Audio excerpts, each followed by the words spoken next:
Hello my dear students, welcome on day 17. Today's topic is structure of atom part 2. कल हमने structure of atom में कुछ topics देखे थे. आज हम डी ब्रॉगली, हीजेनबर्ग्स, फोटोइलेक्ट्रिक इफेक्ट और quantum numbers and electronic configuration से रिलेटेड सारे क्वेश्चंस देख लेंगे. तो उसको हम स्टार्ट करते हैं विदाउट वेस्टिंग टाइम. सबसे पहले देखिए फोटोइलेक्ट्रिक इफेक्ट, जो आप फिजिक्स में भी पढ़ते हैं तो इसलिए आपको काफी नॉलेज है इसका. तो बस मैंने नॉर्मल बताया आपको कि मेटल लिया गया है, एक ऐसा मेटल लेना चाहिए जिसका आईपी हमेशा कम होता है, जिससे कि इलेक्ट्रॉन इजीली क्या हो सकते हैं, इजेक्ट हो सके. तो उस पर न्यू फ्रीक्वेंसी की लाइट, इंसिडेंट लाइट डाली आपने, तो उससे फोटो इलेक्ट्रॉन इजेक्ट होते हैं. Right, this effect is called photo electric effect. ठीक है, तो इसमें आप देखिए बच्चों, कंडीशन देखिए पहले. ये म्यू जो है is greater than mu naught. So mu is the frequency of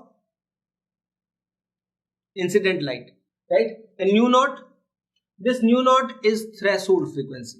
Threshold frequency means minimum frequency required to eject electron from metal surface. ठीक है, ये ऐसा होगा तभी इलेक्ट्रॉन इजेक्ट होंगे, और इलेक्ट्रॉन इजेक्ट जो होंगे उनकी काइनेटिक एनर्जी जो होगी वो कितना होगी? This is total energy, E equals to h nu. Planck का थ्योरी कल हमने पढ़ा था, उससे बता दिया मैंने. और माइनस क्या करना पड़ेगा? H nu naught. This is threshold energy. तो h nu naught is also known as W naught. इसके लिए ये भी लिखा हो सकता है वर्क फंक्शन. जानते ही सब बच्चे, कोई ये तो डिटेल थोड़ी बताने की जरूरत है, आपको सब पता है. थ्रेशोल्ड एनर्जी है, minimum energy required to eject electron. ठीक है, उसका फोटोन हमें रिक्वायर्ड होगा, और ये वर्क फंक्शन भी बोला जा सकता है. तो ये एक ही केस है जिसमें इलेक्ट्रॉन इजेक्ट होंगे. एक दूसरे केस में जो है इलेक्ट्रॉन इजेक्ट तो होंगे if nu equals to nu not, but इन इलेक्ट्रॉन की काइनेटिक एनर्जी और वेलोसिटी क्या होगी? जीरो होगी. मतलब ये फोटो इलेक्ट्रॉन स्टेशनरी होंगे, इजेक्ट तो हो जाएंगे लेकिन ये मूव नहीं करेंगे, विदाउट एनर्जी मूव नहीं करेंगे, क्योंकि जितनी एनर्जी चाहिए थी उतनी एनर्जी एग्जैक्टली आपने प्रोवाइड की है. और थर्ड केस होता है nu is less than nu not, तो क्या होगा? No ejection of electron. Right, तो ये सबको पता है, इस तरह से इलेक्ट्रॉन इजेक्ट होता है. और ये फॉर्मूला जो हमारा आ गया है काइनेटिक एनर्जी का, ये मैक्सिमम काइनेटिक एनर्जी और फोटो इलेक्ट्रॉन्स की जो इजेक्ट हुए हैं, जो total energy minus threshold energy subtract किया, जो एक्सेस ऑफ एनर्जी थी, which is the kinetic energy of photo electrons. ठीक है, ये कुछ पॉइंट्स हैं, इस दो पॉइंट है basically. Kinetic energy and velocity of photo electrons depend upon the frequency of incident light. Frequency पे डिपेंड करती है, but not upon the intensity of light. लेकिन लाइट की इंटेंसिटी पे डिपेंड नहीं करती. कितने एरिया पे डाला गया है इस बात पे कोई फर्क नहीं पड़ता है. इजेक्ट होंगे तभी तो मूव काइनेटिक एनर्जी वो आएगी. सेकंड पॉइंट ये है, the number of photo electrons, ये किस पे डिपेंड करते हैं? इंटेंसिटी ऑफ लाइट पे डिपेंड करते हैं, बट फ्रीक्वेंसी पर नहीं डिपेंड करते हैं. ठीक है, एक होता है स्टॉपिंग पोटेंशियल, EV नॉट. इसको क्या बोलते हैं? ये काइनेटिक एनर्जी के इक्वल होता है. The potential applied to make the velocity and kinetic energy of photo electron zero. Physics में ज्यादा आएगा, केमिस्ट्री में इतना आता नहीं है. तो ये स्टॉपिंग पोटेंशियल है, ये बेसिक नॉलेज आपको सब था. लेकिन अगर देखिए बच्चों, यहां पर कह रहे हैं काइनेटिक एनर्जी एंड वेलोसिटी. अगर अपन वेलोसिटी फ्रीक्वेंसी अगर अपन इंक्रीज करते हैं लाइट की, इंसिडेंट लाइट की अगर फ्रीक्वेंसी हम इंक्रीज करते हैं, जैसे कि हमने कहा, ये फॉर्मूला देखा, ये जितनी ज्यादा फ्रीक्वेंसी की लाइट डालेंगे उतना ही ज्यादा पॉसिबिलिटी होगी इलेक्ट्रॉन्स निकलने की, क्योंकि मिनिमम से ज्यादा जितना भी डालोगे आप इलेक्ट्रॉन निकलेंगे. तो जैसे इलेक्ट्रॉन इजेक्ट हो गए, इलेक्ट्रॉन इजेक्ट होने के बाद काइनेटिक एनर्जी आई, तो काइनेटिक एनर्जी किस बात पर डिपेंड करेगी? मोर द फ्रीक्वेंसी, और यू कैन से more the threshold energy, more the given energy. तो जितना ज्यादा एनर्जी गिवन होगी उतना ही ज्यादा काइनेटिक एनर्जी होनी चाहिए. तो इसका जो ग्राफ एक बनने की बात आती है, कोई बोलता है कि काइनेटिक एनर्जी और इंसिडेंट लाइट की फ्रीक्वेंसी में क्या रिलेशन होगा. तो हमें तो यही लगता है अभी इसके बाद कि more the frequency of incident light more the kinetic energy. ठीक है ये बात, लेकिन ये ग्राफ ओरिजिन से नहीं, यहाँ पर कहां से आएगा बच्चों? यहां से आएगा, क्योंकि ये प्लेस कौन सा होगा? Mu naught. क्योंकि जब तक इलेक्ट्रॉन इजेक्ट नहीं हुआ है तब तक तो आप मान लो 50 हर्ट्ज फ्रीक्वेंसी रिक्वायर्ड है, आपने 40 हर्ट्ज डाली, इलेक्ट्रॉन इजेक्ट नहीं हुए. 45 किया आपने, 47 किया, 48 किया, इलेक्ट्रॉन इजेक्ट नहीं हो रही, तो काइनेटिक एनर्जी तो अभी जीरो ही चल रही है ना. तो तब तक काइनेटिक एनर्जी उसका फंक्शन नहीं है, तब तक कि इलेक्ट्रॉन इजेक्ट नहीं हो जाते हैं। After ejection of electron it is directly proportional. अब जितना ज्यादा फ्रीक्वेंसी होगी उतना ही ज्यादा काइनेटिक एनर्जी होगी, लेकिन ये ध्यान रखना, एक ग्राफ इस तरह का है। ओके, तो ये तो सभी जानते हैं बच्चों। इसके ऊपर 2 क्वेश्चन करा देता हूं, बस उसी तरह के क्वेश्चन कभी केमिस्ट्री में आ सकते हैं। एक तो मैंने वही ले लिया है जो आपका एनसीईआरटी का बहुत अच्छा क्वेश्चन है, एनसीईआरटी में ही क्वेश्चन है, और इस क्वेश्चन से ही बनाकर इसी तरह के क्वेश्चन बनते हैं। देखो, लाइट फोटोन ऑफ दिस, क्या दे रखा है, लिखा नहीं, मीटर में लिखा है, इसका मतलब वेवलेंथ दे रखी है। फ्रीक्वेंसी दी होती तो हर्ट्ज या सेकंड इनवर्स में होती, एनर्जी दी होती तो जूल में, इलेक्ट्रॉन वोल्ट इसमें होती। तो इतनी मीटर मतलब इतनी लैम्डा का ये लाइट मेटल के ऊपर डाली गई है, और वर्क फंक्शन भी दे रखा है। तो अब क्या क्या कैलकुलेट करने हैं, एनर्जी ऑफ फोटोन, जो लाइट डाली जा रही है, जो फोटोन डाली जा रही है, उसकी एनर्जी कैलकुलेट करनी है। तो ई क्या होता है बच्चों, एच न्यू, और you can say h c by lambda. तो इससे हम इजीली क्या निकाल सकते हैं, टोटल एनर्जी कैलकुलेट कर सकते हैं। एच और सी कल आपको बताया था, एच प्लांक कांस्टेंट है, सी स्पीड ऑफ लाइट है, ठीक है, प्रीवियस वीडियो में हमने देखा है। तो प्लांक कांस्टेंट 6.62 इंटू 10⁻34 और सी 3 इंटू 10⁸8, इन दोनों को जब मल्टीप्लाई करते हैं तो मैंने आपको बताया था 2 इंटू 10 की पावर कितना आता है, 25। इन दोनों का प्रोडक्ट याद करके जाइए शॉर्टकट में, 2 into 10⁻25, and lambda is given, it is 4 into 10⁻7। तो देखिए 25 और 7 कितने का डिफरेंस है, -18 हो गया। आप तो -18 हो गया, लेकिन ये कितना आ गया, 0.5 आ गया। 0.5 को 5 कर देते हैं तो ये हो जाएगा 10⁻19। So this is the total energy, right.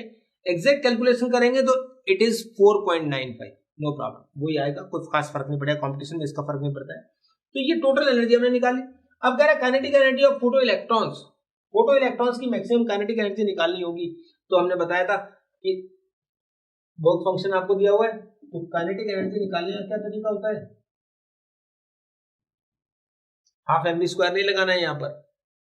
Photo electron के लिए टोटल एनर्जी दे रखी है और थ्रेशोल्ड एनर्जी दे रखी है, तो हमें पता है ना, ये total energy H new minus ये वर्क फंक्शन, ऐसे होता है। तो ये कितना आया है, 5 इंटू 10⁻19, ये तो टोटल एनर्जी है, माइनस क्या करेंगे, threshold energy, but threshold energy is given in electron volt. तो अब या तो आंसर आप इलेक्ट्रॉन वोल्ट में लाइए या जूल में लाइए, एक में ला सकते हैं। तो अभी आप अपने जूल में आंसर निकाला, तो जूल में लेके आते हैं। तो यहाँ पर क्या आएगा बच्चे, ये 2.13 को हम किससे मल्टीप्लाई करेंगे, 1.6 इंटू 10⁻19 से। कल बताया था ना आपको कि 1 इलेक्ट्रॉन वोल्ट जो होता है वो कितना होता है, कितने जूल होता है। कल सभी एनर्जी की यूनिट का जूल में रिलेशन समझाया था मैंने आपको, तो ये यहाँ पर काम आ गया। तो इट इज 5 इंटू 10⁻19 माइनस 2.13 को 1.6 से मल्टीप्लाई करोगे इंटू 10⁻19 है, पावर सेम करनी होती है माइनस करने की, तो वैसे ऑलरेडी सेम है। तो ये 3.41 या समथिंग आंसर आता है, तो अपन लेते हैं 3.4, 3.5 ले लीजिए, नो प्रॉब्लम। चलिए 3.5 कर देते हैं, ओके। राउंड ऑफ करके काम करना होता है कंपटीशन में, कोई दिक्कत नहीं है। तो 5 माइनस 3.5 क्या हो जाएगा, 1.5, और ये कॉमन आ गया, ये जूल, ये काइनेटिक एनर्जी आ गई। इतना लंबा क्वेश्चन नहीं आएगा कंपटीशन में, कोई एक चीज पूछी जाएगी, या तो ये चीज पूछते हैं या फिर काइनेटिक एनर्जी। अब लेकिन स्कूल की बुक में ये पूछा होता, मैंने ये बता दिया, वेलोसिटी ऑफ फोटो इलेक्ट्रॉन्स। तो अब आपके पास काइनेटिक एनर्जी है, तो you can easily calculate the velocity. कैसे, काइनेटिक एनर्जी क्या होती है, half mv square, so what is v, 2 into kinetic energy upon m, और अंडर रूट कर दीजिए।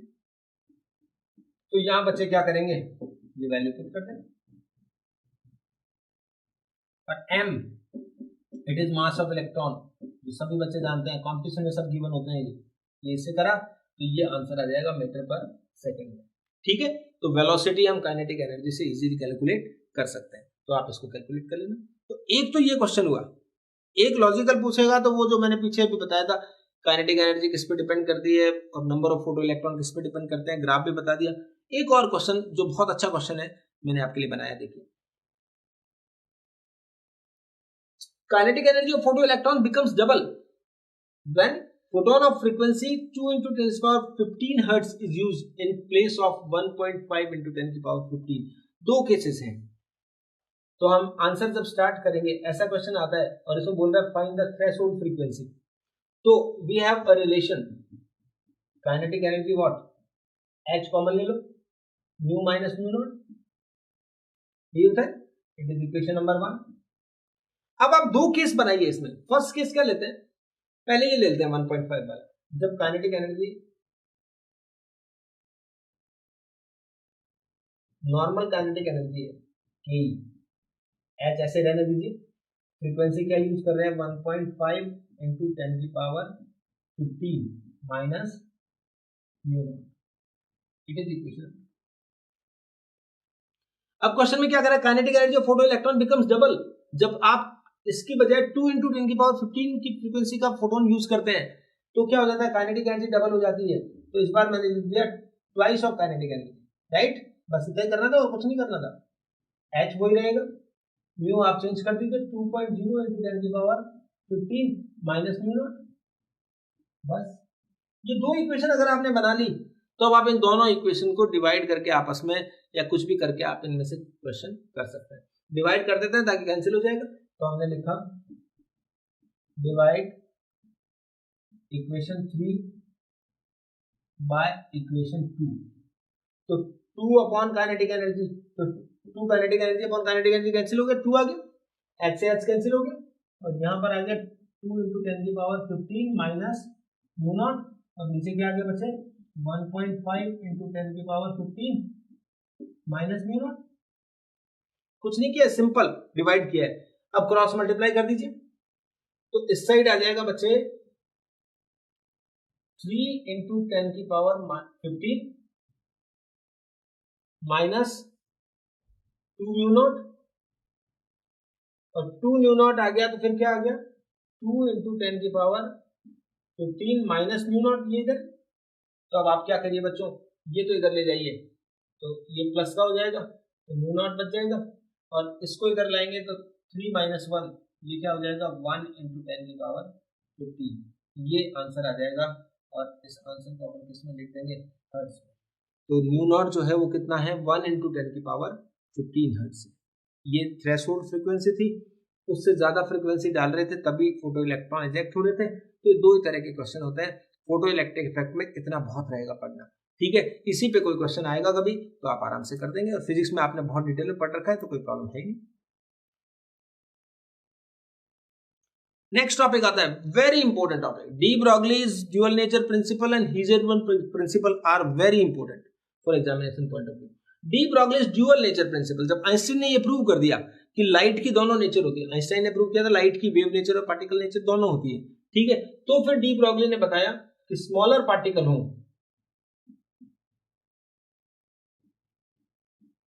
तो स्मॉलर पार्टिकल के लिए क्या होगा,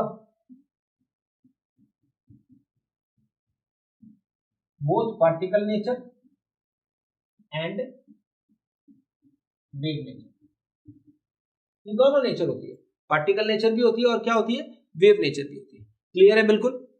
तो ये बात आपको ध्यान रखनी है कि अगर स्मॉलर पार्टिकल होगा तो उसकी पार्टिकल नेचर के साथ साथ कौन सी होगी, वेव नेचर भी होगी। हाउ कैन यू डिसाइड कि पार्टिकल नेचर है, इट मींस उसमें क्या होना चाहिए, सिर्फ मास होना चाहिए।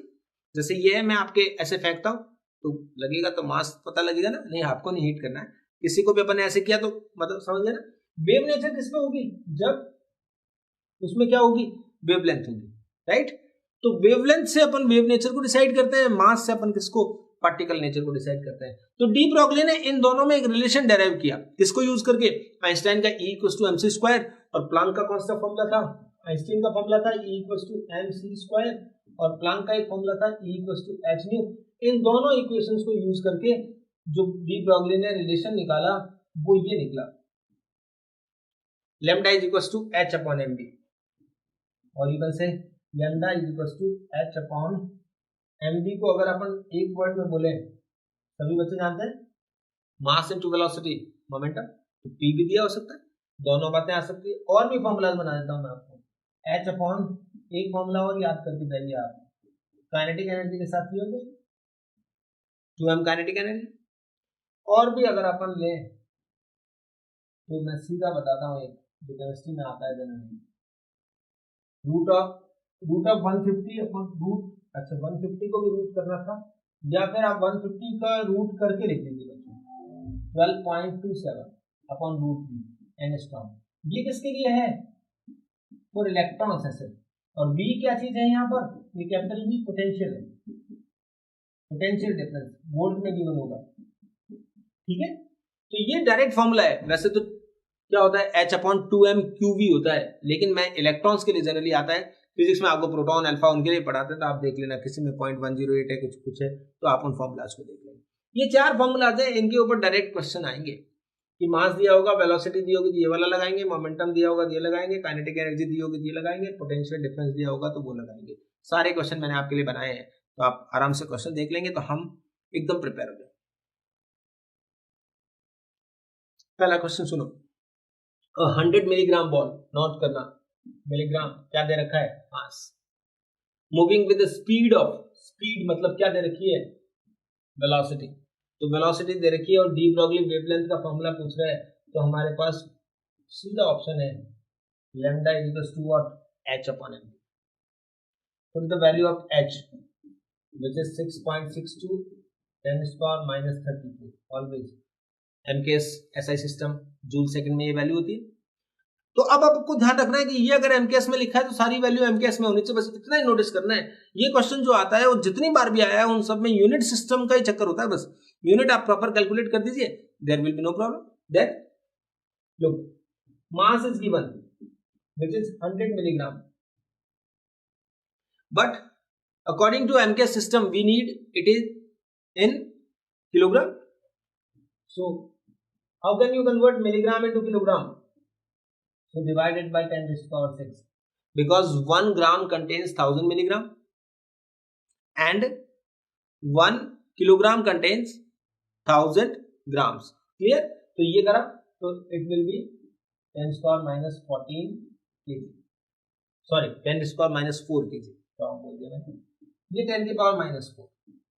Now velocity, वेलोसिटी भी प्रॉपर्ली नहीं गिवन है, थोड़ा अच्छा क्वेश्चन है।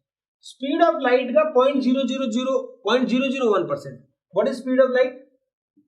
तो इसका अपन 0.001% कैलकुलेट कर ले, बस थोड़ा मिस्टेक नहीं होनी चाहिए, 0.001 है, कई बार अपन 0.01 लिख दिया, 0.0001 लिख दिया, मिस्टेक अच्छे से देखना होता है question. What is speed of light?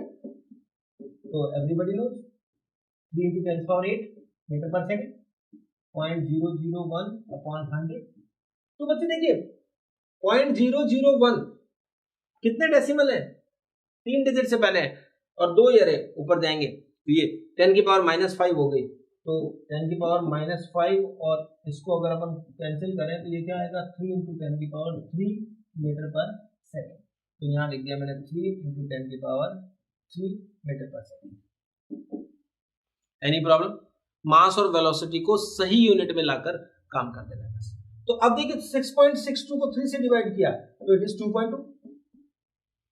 ये देखिए -1 उसको भी कैंसिल किया तो ये कितना आ गया? -33 मीटर।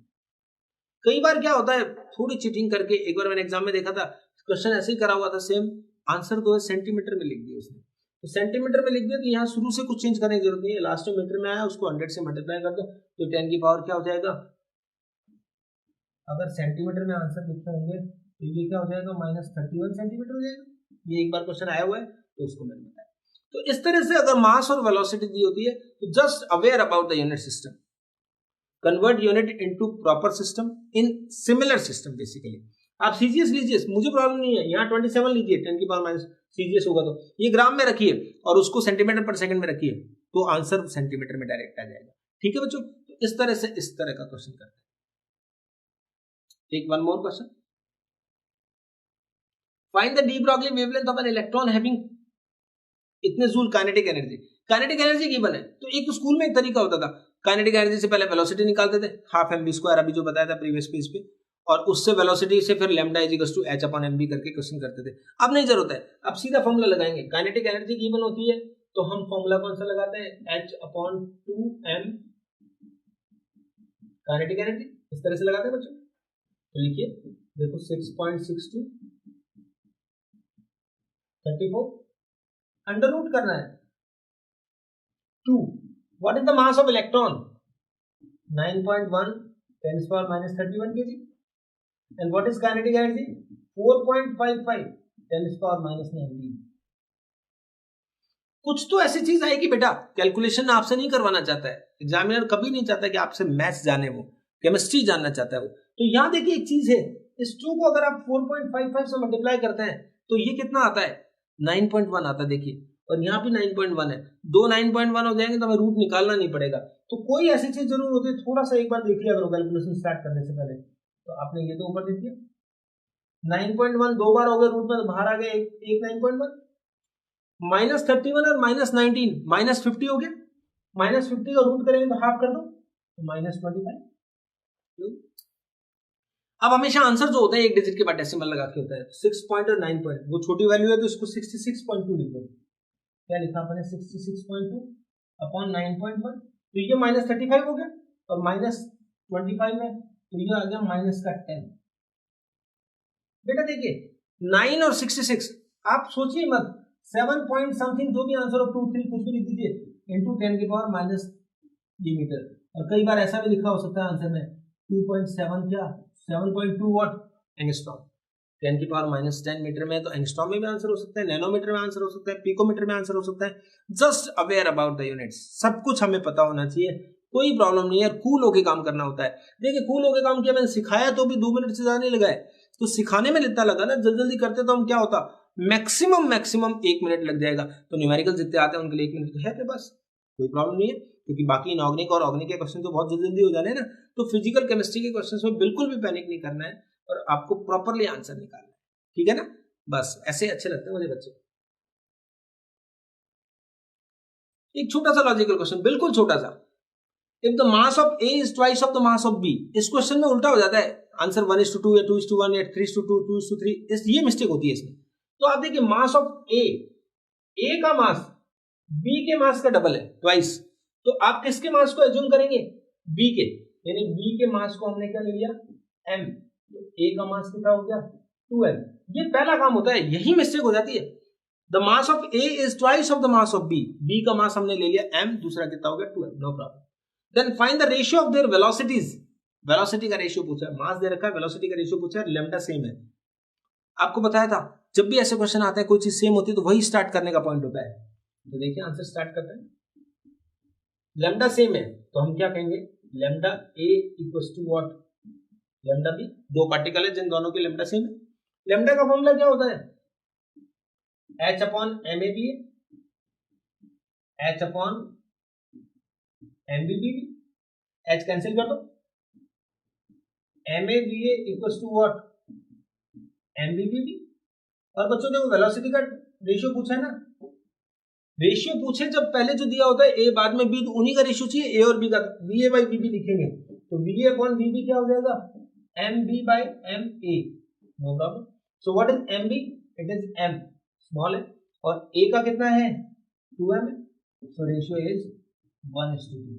इसमें ज्यादातर बच्चे जो गलत करेंगे वो 2:1 को चूज करेंगे, ऐसा नहीं होगा कि वो 3 निकाल देंगे 4 नहीं, या तो 1:2 को 2:1 कर देंगे या 1:1 कर देंगे, बस इतनी मिस्टेक होती है, वो जल्दी में होती है, और कोई ऐसा नहीं है कि किसी को आता नहीं है। तो आप प्रॉपरली आप इसकी चेक कर लीजिए। एक और क्वेश्चन मैंने ले लिया है, जब पोटेंशियल डिफरेंस भी गिवन है, तो इलेक्ट्रॉन के लिए है, तो लैम्डा मैंने बताया था आपको क्या होगा? 12.27 अपॉन रूट वी, वी कितना दे रखा है? 10,000 वोल्ट, और ये आंसर बस ध्यान रखना एंगस्ट्रॉम में आता है। तो ये रूट करेंगे 10,000 का तो क्या हो जाएगा? 100 हो जाएगा, तो 100 हो गया तो ये कितना आ गया? 0.1227 एंगस्ट्रॉम। और ये जब क्वेश्चन आया था तो इसको ऐसा आंसर लिखा हुआ था, नो प्रॉब्लम। 0.122 को 0.123 लिख सकते हैं, एक लिखा हुआ था 1.23, एक लिखा था 12.3, तो बस यही देखना होता है, इस तरह से अपन लैम्डा डायरेक्ट फॉर्मूला लगाकर कर सकते हैं। Okay, Heisenberg principle of uncertainty, क्या स्टेटमेंट था इनका? हिजेनबर्ग ने क्या कहा था कि it is impossible to determine the exact position and momentum of a small particle accurately simultaneously. Exact position और मोमेंटम कैलकुलेट करना एग्जैक्टली मुश्किल है एक साथ। If we find the position exactly, then there must be certain error in the determination of momentum and vice versa. Clear है? तो अगर आपने मोमेंटम सही कैलकुलेट कर लिया तो पोजीशन में एरर आ जाएगी, पोजीशन सही किया तो, और उसके लिए उन्होंने मैथमेटिकल ये दिया था delta x into delta P. Delta x क्या है? अनसर्टेनिटी इन पोजीशन. डेल्टा पी क्या है? Uncertainty in momentum, which must be greater than h upon 4 pi. It means एक certain value होगी, उससे जरूर ज्यादा होगा. It means error must be there. Okay? इसको देखिए बच्चों, ये कैसे लिख दिया है? यहां पर क्या होता है? P क्या होता है? mb. So del P is what? m del v. तो इसको लिखकर m को उस साइड ले गए. इन दोनों फॉर्मूलाज पे एक न्यूमेरिकल आता है और कुछ नहीं आता है. ध्यान देना है, इसमें कोई मिस्टेक होनी नहीं चाहिए. जितने टाइप के न्यूमेरिकल बनते हैं, 3-4 टाइप के, मैंने सारे बना दिए, देख लीजिए. पहला क्वेश्चन ये पूछा है, ये लॉजिकल क्वेश्चन है, 2008 में आया था और एमपीपीएमटी में भी आया हुआ है. कई बार ऐसे क्वेश्चन आते हैं. If delta P equals to delta X, ये ऐसे लिखेगा नहीं, थोड़ा लैंग्वेज में लिखेगा. वो ही लिखेगा the uncertainty in the position is just equals to the uncertainty in the momentum of a smaller particle या एन इलेक्ट्रॉन, एनीथिंग. ओके, ये लिख देगा. Then find the uncertainty in their velocity. तो अब वेलोसिटी में एरर आपको निकालनी है. तो देखिए बच्चों, डेल्टा वी निकालना है, डेल्टा एक्स. तो आप पहले तो ये लिखिए सही, delta x into delta P क्या होता है? h अपॉन 4 पाई. न्यूमेरिकल में आप इक्वल्स टू को ट्रीट करेंगे ग्रेटर देन हटा के. ये करा अपन, ये दोनों चीजें. और यहां पर क्या दे रखा है बच्चों? Delta X equals to what? Delta P. और हमें निकालना क्या है? हमारा क्वेश्चन है डेल वी. डेल वी तभी निकलेगा बच्चों जब डेल्टा पी रिटेन करेगा. तो इसमें से आप क्या करिए, डेल्टा पी को रख लीजिए, डेल्टा एक्स को गायब कर दीजिए, नो प्रॉब्लम. डेल्टा पी का क्या हो गया बच्चों? स्क्वायर. जब दोनों इक्वल है तो स्क्वायर हो गया ना. अब आपको डेल्टा एक्स क्यों नहीं रखा? डेल्टा एक्स रखने से डेल्टा पी नहीं आता ना बच्चे. अब डेल्टा पी क्या हो गया? h अपॉन 4 पाई का क्या कर दीजिए? अंडर रूट कर दीजिए. और अब डेल पी को लिख दीजिए, क्या होता है? m del V, h upon 4 pi का root 5. So finally what is delta V? ये देखिए h अपॉन पाई, इसको तो बाहर रखिए, रूट को तो ऐसे, 4 को मैं बाहर ले आया हूं क्योंकि उस क्वेश्चन में जो आंसर था उसमें 4 बार था. 4 का रूट क्या देता है? 2, और एक m नीचे चला गया. तो answer is 1 upon 2m root of h upon pi. कोई प्रॉब्लम है क्या? यही क्वेश्चन कई बार आता है कि delta X is twice of delta P, तो डेल्टा एक्स को 2 डेल्टा पी लिख देना, उससे कर देना क्वेश्चन. जो भी क्वेश्चन आए जस्ट स्टार्ट. और डी ब्रॉगली, हिजेनबर्ग फॉर्मूलाज हमारे पास होते हैं, तो हमें कोई प्रॉब्लम नहीं होती. If delta X is equal to 0 then delta P will be. एक क्वेश्चन बड़ा अच्छा क्वेश्चन है इसमें मान लो ऐसे ऑप्शंस बने हुए आएंगे. डेल्टा पी विल बी 0, पहला ऑप्शन होगा. इनफाइनाइट, 1, -1. इसने पूछा डेल्टा एक्स 0 डेल्टा पी. हमारे दिमाग पता नहीं सो ही जाता है उस टाइम. डेल्टा एक्स 0 हम कहते हैं, डेल्टा एक्स 0 होगा तो डेल्टा पी भी 0 होगा. जबकि हम जानते हैं बच्चों delta x into delta P कितना है? h अपॉन 4 पाई. ये 0 है तो ये वैल्यू 0 थोड़ी हो जाती है. डेल्टा पी निकालो ना फिर आप. डेल्टा पी निकालोगे तो ये डेल एक्स यहाँ जाएगा, और जब यहाँ पर समथिंग अपॉन 0 लिखोगे तो आंसर इनफाइनाइट आएगा, ना कि 0. तो ये बस छोटा सा क्वेश्चन है, लेकिन गलत हो सकता है, इसलिए मैंने आपके लिए ये भी ले लिया. A particle of 0.02 m 0.02 kg मास दे रखा है. Uncertainty in velocity is this and find the, ये x नहीं है बच्चों, ये क्या कैलकुलेट करना है? एक्चुअली डेल x कैलकुलेट करना है. ये भी AIEEE 2002 का एक क्वेश्चन है, और AIPMT में भी यही क्वेश्चन आया था, लेकिन वैल्यू चेंज थी थोड़ी सी, तो मैंने वो नहीं लेकर ये लिया है. ठीक है, तो क्योंकि मैथ्स और उसमें कोई फर्क नहीं है बच्चों, सेम क्वेश्चन होते हैं. देखिए आप डेल एक्स कैलकुलेट करना है तो डायरेक्ट फॉर्मूला आइए, h अपॉन 4 पाई m तो था ही, ये डेल वी भी यहाँ चला जाएगा. डेल्टा पी की जगह m डेल वी लिख दिया क्योंकि वेलोसिटी में अनसर्टेनिटी दे रखी है. अब अपने को दे जो रखा है वो क्या क्या रखा है? h हमेशा ही गिवन होता है, कॉम्पिटिशन में लिखा होगा ये 3.14 इलेक्ट्रॉन है क्या? नो नो नो, पार्टिकल है, उसका मास गिवन है 0.02 kg. तो मास केजी में दे रखा है, कन्वर्ट थोड़ी करना है, नहीं, यूनिट सिस्टम सही है. और वेलोसिटी भी किस में दे रखी है? डेल्टा वी भी किस में दे रखा है? 9.2 इंटू 10⁻⁻6, 1 छोड़िए, 9.2 ये लिखा हुआ बच्चा. अब जो 4 ऑप्शन आएंगे वो राउंड ऑफ करने से आराम से पता लग जाएगा। ध्यान दीजिए बच्चों, इसमें कैसे काम करना है अपने को। अब थोड़ा मैं एक्यूरेसी हटाकर थोड़ा राउंड ऑफ करके कैलकुलेशन बताना चाह रहा हूं आपको। थोड़ा मुश्किल होता है, इसको देखते ही घबराहट हो जाती है, बच्चे देखते हैं अब तो ये होगा ही नहीं अपने सॉल्व। मैं बता रहा हूं कैसे। पहले तो आपको ये ध्यान रखना है कि आंसर एक डिजिट के बाद डेसिमल में लाना है और पावर्स को सही कैलकुलेट कर लेना है, उससे ही हो जाएगा 99%। तो देखिए करते हैं। नीचे मैं मल्टीप्लाई करना चाह रहा हूं 4 and 3 12.14 छोड़िए ना, मैं कह रहा हूं छोड़िए, आ गया। इस डेसिमल को इस डेसिमल से मैंने हटा दिया तो ऊपर हो गया 662, नो प्रॉब्लम। नीचे 2 और है और ये 4 into 3 कितना हुआ, 12 into 2 24 हो गया। 24 9.2 को आप लिख दो 10, 24 और 10 कितना हो गया 240 हो गया। नीचे मैंने लिख दिया 240। मैं आपको एक ऐसा वे सिखा रहा हूं जिसमें कभी गलत आंसर नहीं आएगा, ध्यान दीजिए। ये है ऊपर क्या है 10 की पावर -34 तो था और ऊपर है 660, 62 था ना, 660 लिख दो, 650 लिख दो, कोई प्रॉब्लम नहीं है। अब देखिए बस ये 660 इसको कैंसिल करेंगे तो ये एक डिजिट के बाद आंसर तो आ गया, पावर का ही तो गेम रहा। It is 10⁻28 metre. मैं आपको गारंटी दे रहा हूं एक ही ऑप्शन ऐसा होगा जिसकी पावर 10 की पावर -28 होगी। और अगर 2 ऑप्शन हुए बाई चांस तो फिर ये जो यहां आंसर आएगा, जैसे यहां देखिए 60 और 24, ये लगभग 2 पॉइंट समथिंग 2.86 है इसका असली आंसर तो, लेकिन 2 पॉइंट समथिंग आ रहा है तो 2 और 3 के बीच में एक ही आंसर होगा, ये मेरी गारंटी है। क्योंकि राउंड ऑफ करने में जब तक गलती नहीं होगी जब तक आप 3 को 6 नहीं लिख दोगे। इतना डबल थोड़ी करेंगे राउंड ऑफ करने में, डबल करेंगे जब कहीं जाकर यहां पर डबल की एरर आएगी, नहीं तो कोई एरर नहीं आएगी। आराम से आप राउंड ऑफ करिए, मजे से कैलकुलेशन करिए। और जल्दी करने का तरीका यही होता है, जो बच्चे इसमें उलझ जाएंगे एग्जैक्ट कैलकुलेशन करने के चक्कर में वो 5 क्वेश्चन खो देंगे फिर। ठीक है, ठीक। एक और क्वेश्चन है जो एग्जाम में आया हुआ है और इस तरह का क्वेश्चन आएगा तो बहुत सारे बच्चों का रंग हो जाएगा। देखिए, uncertainty in position of electron moving with velocity, आपको डेल्टा एक्स पूछा है वापस।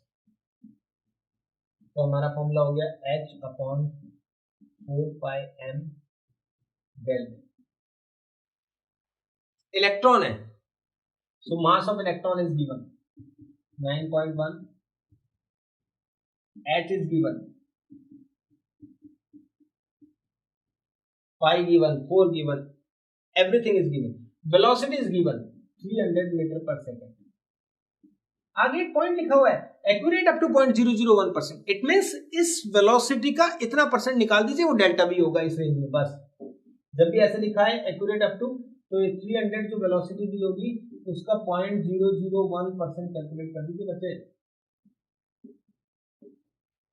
तो 2 0 से 2 0 तो कैंसिल हो गए थे, 10 की पावर -3 हो गई मीटर पर सेकेंड, ये डेल्टा वी होगा। इन सब वैल्यूज को यहाँ पुट कर दीजिए, इन सब का वैल्यूज को आप यहाँ पुट करेंगे तो बच्चे यहाँ आंसर आएगा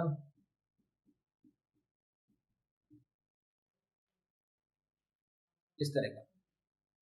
देखिए ये नीचे ऊपर था नीचे m आया तो ये देखिए, और ये -3 है तो -3 और -31 -34 सारी पावर कैंसिल हो गई।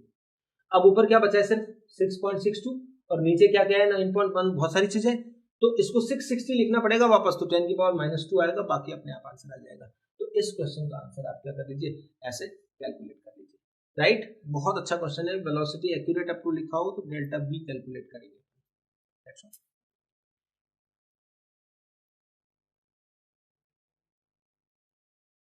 इससे पहले एक चीज और लिखा दूं मैं आपको, एक नोट और काम का है। Both de Broglie and Heisenberg's principle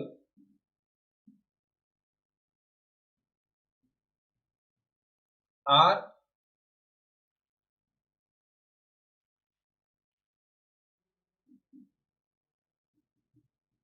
significant for micro particles only। De Broglie और हिजनबर्ग के प्रिंसिपल सिर्फ माइक्रो पार्टिकल के लिए सिग्निफिकेंट है। लेकिन एक अगर एसर्शन रीजन का कोई क्वेश्चन बना देते हैं, मान लो अब तो एम्स का खत्म हो गया, लेकिन फिर भी एसर्शन रीजन का क्वेश्चन बना सकते हैं, तो उसमें अगर उसने लिखा कि de Broglie principle is applicable for micro particles only, true और फॉल्स, तो हम कहेंगे false. It can be applied for both micro and macro particles but it is significant for micro particles only.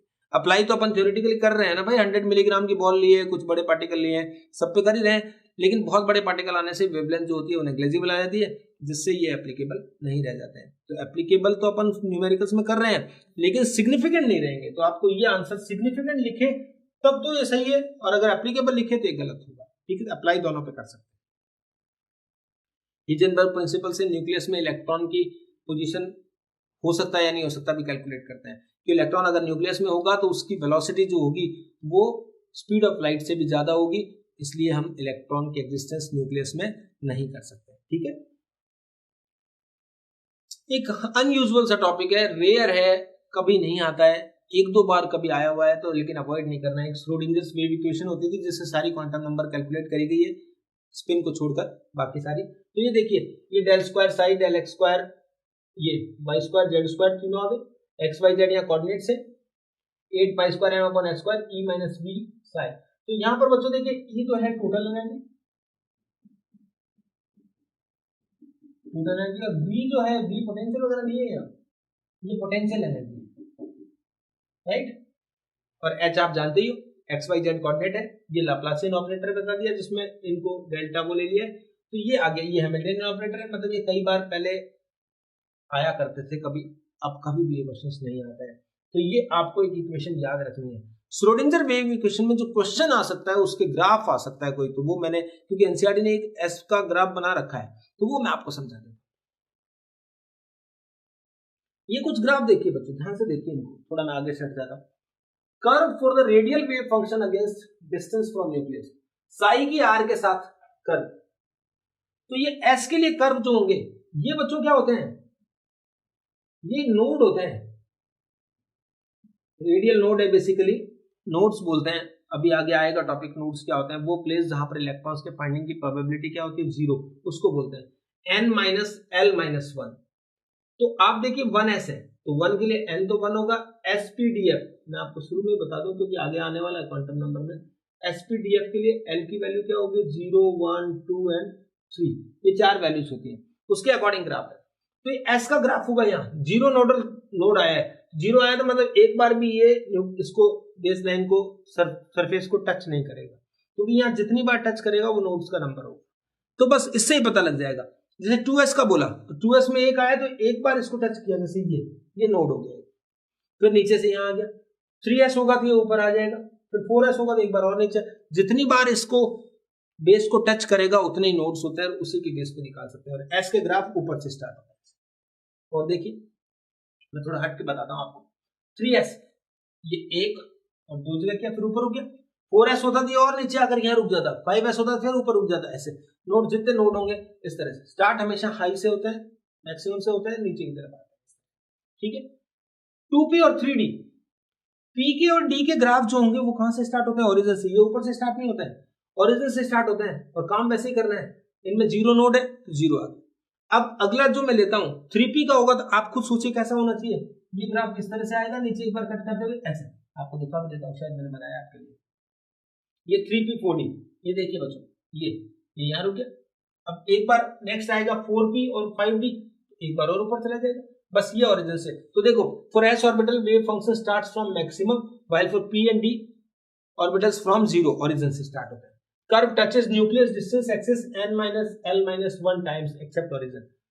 Origin को छोड़कर वो कितनी बार उसको touch करेंगे, वो नोड होंगे। Amplitude decreases with increase in r, जैसे जैसे ये कम होते जाएंगे, छोटे होते जाएंगे। ठीक, ये तो एक साई के साथ ग्राफ था। एक साई स्क्वायर के साथ देखते हैं, ये साई स्क्वायर के साथ है, ये 1s, ठीक वैसा ही ग्राफ है। इस बार नीचे नहीं जाएंगे, बस साई स्क्वायर हो गया तो नेगेटिव डायरेक्टिव नहीं जाएगा, पॉजिटिव रहेगा। साई स्क्वायर हो गया तो एक बार यहाँ टच किया, वापस से आ गया।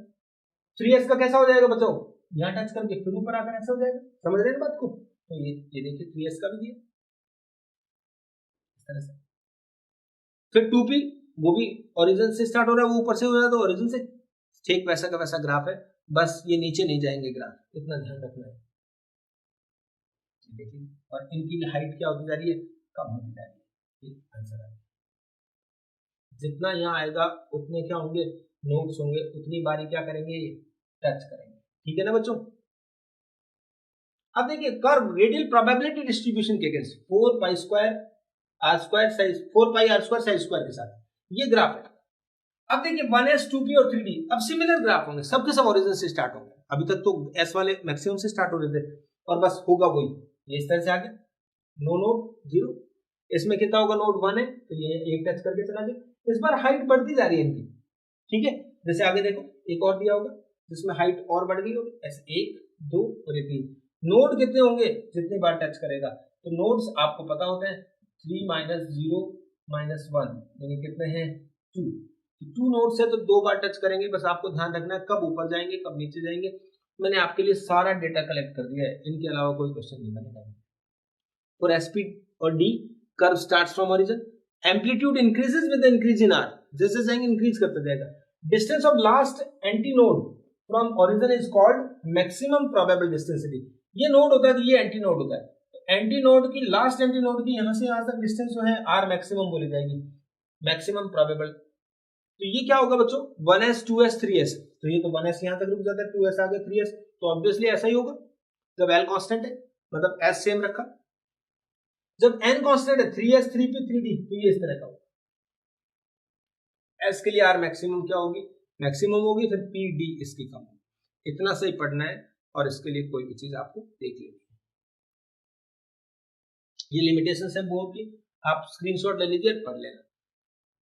सिंगल इलेक्ट्रॉन के लिए एप्लीकेबल थे, Stark effect, Zeeman effect, magnetic field, electric field, उनको ये क्या नहीं कर पाए, एक्सप्लेन नहीं कर पाए। मल्टीपल स्पेक्ट्रल लाइंस बन जाती है एक लाइन में, तो सोमरफील्ड ने बाद में समझाया था, ये सब बातें थी। तो ये कुछ पॉइंट्स हैं हिजेनबर्ग डी ब्रोगली के अगेंस्ट है, तो ये सारी बातें आपको पढ़ लेनी है, इनको तो आपको देखना पड़ेगा, कोई लिखा है कोई थ्योरी का क्वेश्चन तो काम है। नेक्स्ट अब आता है main second topic, quantum numbers. ये वो वेरिएबल्स होते हैं जिनके थ्रू अपन क्या करते हैं, shell, subshell, atom, size, energy, radius, velocity, everything about atom, कुछ भी एटम के बारे में पूछना है तो you should contact quantum numbers. वो वेरिएबल्स है ये, 4 तरह के होते हैं। Principal quantum number, principal quantum number क्या क्या बताता है, साइज, साइज बताएगा तो आर बता देगा बेसिकली, साइज आर नहीं होती है, डायमीटर से लेते हैं, लेकिन आर का फॉर्मूला बोर्ड ने दिया था वो ये बता देगा। वेलोसिटी बता देगा, वेलोसिटी के लिए बोर्ड ने फॉर्मूला दे रखा है, और टोटल एनर्जी बता देगा, ये भी फॉर्मूला बोर्ड ने दिया हुआ है। तो साइज, वेलोसिटी और टोटल एनर्जी कौन बताता है, प्रिंसिपल क्वांटम नंबर बताता है। नेक्स्ट में क्या आएगा, ये किसके बारे में कंप्लीट नॉलेज देगा, शेल के बारे में, ऑर्बिट के बारे में कि कितने होते हैं शेल, ये क्या क्या होते हैं, तो अपन जानते हैं K L M N इस तरह से होता है, और N की वैल्यू क्या क्या होती है 1 2 3 4, थर्ड शेल मतलब MH शेल, फोर्थ मतलब N, राइट, ऐसे हो गया। और एक लास्ट चीज कि maximum number of electrons, maximum electrons in a shell, एक शेल में मैक्सिमम इलेक्ट्रॉन्स कितने हो सकते हैं, तो बच्चों ये क्या बताता है 2n स्क्वायर। जैसे फॉर एग्जांपल थर्ड शेल लिया हमने तो मैक्स इलेक्ट्रॉन्स कितने होंगे 2 into 3 स्क्वायर 18 इलेक्ट्रॉन्स। तो ये प्रिंसिपल क्वांटम नंबर इन 5 चीजों के बारे में बताती है, साइज और मेन चीज क्या, शेल के बारे में कंप्लीट नॉलेज ये क्वांटम नंबर देती है। नेक्स्ट देखिए azimuthal quantum number denoted by small L, Sommerfeld ने बताया था, जो सोमरफील्ड ने थोड़ा बहुत बताया था कि सर्कुलर में नहीं होते हैं, इलेप्टिकल पाथ में मूव करते हैं, तो उन्होंने क्वांटम नंबर में थोड़ा सा कंट्रीब्यूशन करा था। तो एजिमुथल क्वांटम नंबर में क्या बताएगा, ये क्या चीज बताएगी कि shells are further divided into subshells में, शेल का सब शेल में डिवीजन समझाती है क्वांटम, एक काम तो करती है। अब क्या होता है जब आपको कोई पूछेगा क्वेश्चन कि number of subshell in a shell कितने होते हैं, तो हमारा आंसर होगा n। एक शेल में कितने सब शेल होते हैं n, और उनकी वैल्यूज क्या क्या होती है, तो वैल्यूज होती है l start from 0 to n minus 1। कैसे बच्चों, एग्जांपल देखो, फोर्थ शेल है, so number of subshell कितने होंगे फोर्थ शेल में, सीधा आंसर है, फोर्थ में 4, फिफ्थ में 5, सिक्स में 6, क्लियर। कौन कौन से होंगे, एल की वैल्यू क्या क्या होगी, 0, 1, 2 एंड 3, 0 से लेकर n-1 तक, 4 था तो 3 तक की होगी, और इनके नाम क्या होंगे, एस, पी, डी, एफ, ये 7 प्रिंसिपल, डिफ्यूज एंड फंडामेंटल, उनके फर्स्ट अल्फाबेट लिए हुए। तो एसपीडीएफ के लिए वैल्यू क्या क्या होंगी बच्चों, 0, 1, 2, क्लियर। 4 आएगा तो फिर आगे फिर जी, एच, इस तरह से चलेंगे। तो ये आ गया। तो एक तो ये बताया शेल का सबशेल में डिवीजन, और शेल में सबशेल कितने होते हैं वो सारी बात बता दी। दूसरी मेन चीज जो है वो क्या बताती है ये क्वांटम नंबर, शेप। अब शेप किसकी बताती है, सबशेल की है, जैसे एसपीडीएफ, एसपीडीएफ में इसकी शेप कैसी होती है, स्फेरिकल, डंबल, डबल डंबल और कॉम्प्लेक्स, सभी बच्चे जानते हैं। तो शेप के बारे में ये ज्योमेट्री ये बताती है। तो अगर कोई पूछेगा शेप ऑफ ऑर्बिटल्स तो भी यही आंसर देंगे अपन, शेप ऑफ ऑर्बिटल भी कौन बताएगी, हालांकि ऑर्बिटल को अगली क्वांटम नंबर बताएगी मैग्नेटिक, लेकिन शेप तो जो पी की होती है वही पीएक्स, पीवाई, पीजेड सबकी वही होगी। तो ये चीज अपने को और देखनी है। तो शेप बता दिया, ये हो गया। अब एक क्वेश्चन पिछली बार आया था, maximum electrons in a shell, तो maximum electrons in a subshell ये कितना होता है बच्चा, ट्वाइस ऑफ 2l+1, ये फॉर्मूला है, और फॉर्मूला आप भूल जाए कोई प्रॉब्लम नहीं है। एस में आपको पता होता है कितने इलेक्ट्रॉन्स आते हैं 2, पी में 6, डी में 10 और एफ में कितने इलेक्ट्रॉन्स आते हैं 14, हर बच्चा जानता है ये बात। तो 2 कहां से आया है, एस की वैल्यू, एल की वैल्यू 0 पुट करने पर, पी में 1 पुट करने पर ये 6 आया, 10 आया, 14 आया, 18, 22, ऐसे 4 के डिफरेंस से चलता रहेगा। तो ये इतनी बातें कौन सी क्वांटम नंबर बताती है, azimuthal quantum number. Magnetic quantum number denoted by m, और sometime it is denoted by ml, ऐसे सबस्क्रिप्ट में l लिखा होता है इससे। ये क्वांटम नंबर क्या बताती है, ये कहती है कि subshells are further divided into या स्प्लिटेड इनटू ऑर्बिटल। तो अब पूछेगा आपको कोई कि how many orbitals are present in a subshell, orbitals, number of orbitals कितने होंगे, 2l+1। ये कहां पर है number of orbital, in a subshell, एक सबशेल में कितने ऑर्बिटल होंगे, क्वेश्चन तो आएंगे ना, शेल में सबशेल कितने होंगे, तुमने कहा n, एक सबशेल में कितने ऑर्बिटल्स होंगे, तुमने कहा 2l+1, और इनकी वैल्यूज, जैसे उसमें वैल्यूज को l से डिनोट करते थे, यहां वैल्यूज को m से डिनोट करेंगे, and it is from -l to +l। ये सब वो डेटा है बच्चे जो सब आपको आता है, उसके आगे क्वेश्चंस कैसे करने वो मैं बताऊंगा बस आपको। तो ये आगे -l से लेकर +l तक होता है, ये सब शेल को अपने डिसाइड करें। उसके बाद देखो बच्चे ये वैल्यू आ गई। उसके बाद अगर किसी ने पूछा direct number of orbitals in a shell, अगर डायरेक्ट शेल में पूछ लिया, शेल सबशेल ऑर्बिटल, तो ये डायरेक्ट पूछता है तो बच्चे क्या आंसर देंगे हम, n²। अगर fourth shell n equal to किसी ने बोला 4, तो ये आंसर क्या हो जाएगा 16। अब 16 कौन कौन से होंगे, इसमें कौन कौन से सबशेल होंगे, देखो बच्चे 4s, 4p, 4d और क्या 4f। s में कितने ऑर्बिटल होंगे 1, p में कितने ऑर्बिटल होंगे 3, d में 5 और f में 7। ये ऑर्बिटल का नंबर अपन ने 2l+1 से निकाल लिया, तो टोटल देख लीजिए 16 तो आएगा। तो आपको डायरेक्ट किसी भी तरीके से आना चाहिए। एक लास्ट चीज और, एक ऑर्बिटल जो होता है उसमें मैक्सिमम कितने इलेक्ट्रॉन्स आएंगे, 2 इलेक्ट्रॉन, ये मैक्स है। और आगे चल के आप देखोगे ऐसे 2 इलेक्ट्रॉन आएंगे जिनका स्पिन अपोजिट होगा बस। एक ऑर्बिटल में मैक्सिमम 2 इलेक्ट्रॉन्स आ सकते हैं, ये भी ये क्वांटम नंबर बताती है, राइट। और एक और थ्योरेटिकल क्वेश्चन में जैसे हमने कहा कि साइज कौन बताता है, प्रिंसिपल क्वांटम नंबर, शेप कौन बताता है, एजिमुथल क्वांटम नंबर। तो ये क्वांटम नंबर मैग्नेटिक वाली क्या बताती है, orientation.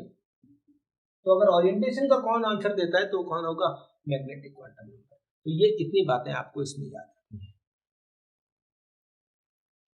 Last and final quantum number, spin quantum number. ये एकमात्र क्वांटम नंबर थी not obtained by Schrodinger's. Question आता है कि कौन सी quantum number Schrodinger wave equation से नहीं गेट होती है, तो ये वाली होती है, ठीक। ये हो गया स्पिन क्वांटम नंबर। ये क्या बताती है, देखिए ये इस तरह से होता है ये न्यूक्लियस है, ये एक इलेक्ट्रॉन है, ये न्यूक्लियस के चारों तरफ रिवॉल्व करता है, प्लस अपने एक्सिस पर क्या करते हुए चलता है, रोटेट करते हुए चलता है लाइक दिस।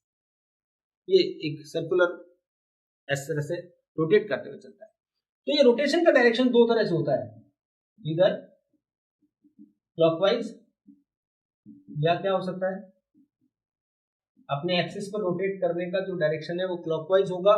तो एस की वैल्यू को अपन किससे डिनोट करेंगे, प्लस हाफ, या इसको एरो में ऐसे दिखाएंगे, और अगर एंटी क्लॉकवाइज होगा तो इसे माइनस हाफ करेंगे और ऐसे जाएगा। लेकिन ये हार्ड एंड फास्ट नहीं है, अगर प्लस हाफ क्लॉकवाइज के लिए दिया हुआ है तो माइनस हाफ फिर एंटी क्लॉकवाइज के लिए होगा। ये वैल्यू एस की है, ठीक। ये दो बात। अब इसके अंदर देखिए एक स्पिन का एंगुलर मोमेंटम होगा, क्वेश्चन तो नहीं आता है जनरली, स्पिन एंगुलर मोमेंटम है।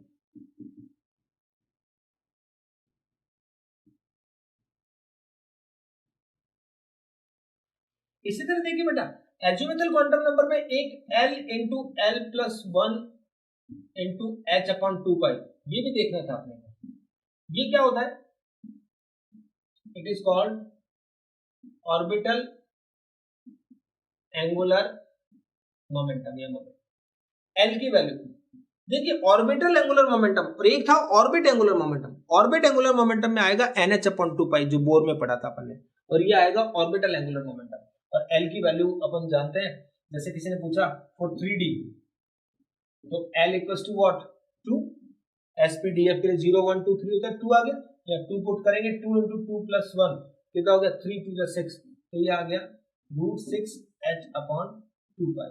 और ऐसा भी लिखा रहता है बच्चों, ये √6 के आगे H क्रॉस, ये ध्यान रखना है, इसको H क्रॉस करते हैं तो इसको बोलते हैं H अपॉन 2 पाई, ठीक है। तो ये वैल्यू आप निकाल सकते हैं, ये क्वेश्चन बहुत बार आता है, इसलिए आपको इंपॉर्टेंट कैटेगरी में डालना है इसको। तो स्पिन ये है, और स्पिन क्वांटम नंबर एक चीज और क्या बताती है, किसी भी स्पीशीज की कौन सी नेचर, मैग्नेटिक नेचर को भी ये डिफाइन करती है, मैग्नेटिक नेचर ये एक्सप्लेन करती है, ठीक है। नाम तो देखो मैग्नेटिक क्वांटम नंबर उसका था, लेकिन मैग्नेटिक नेचर को कौन बता रहा है, ये। तो इसमें कैसे डिसाइड करेगी, एक वर्ड होता है टोटल स्पिन। टोटल स्पिन जब कैलकुलेट करना आएगा तो ये आएगा plus minus half into n, n number of unpaired electrons है।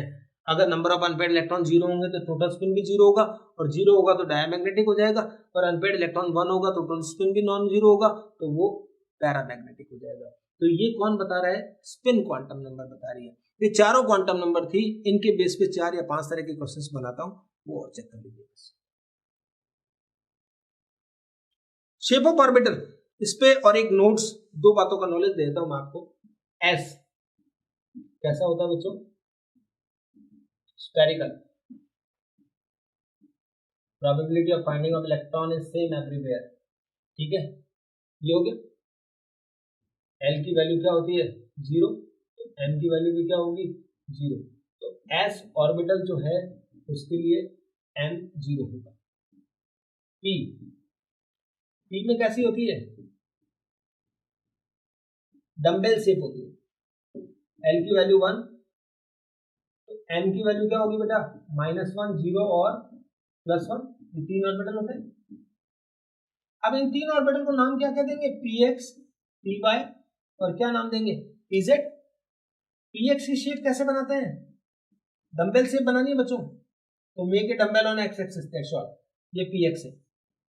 और px के लिए m की वैल्यू आपको याद करनी पड़ेगी, इट शुड बी +1 और -1।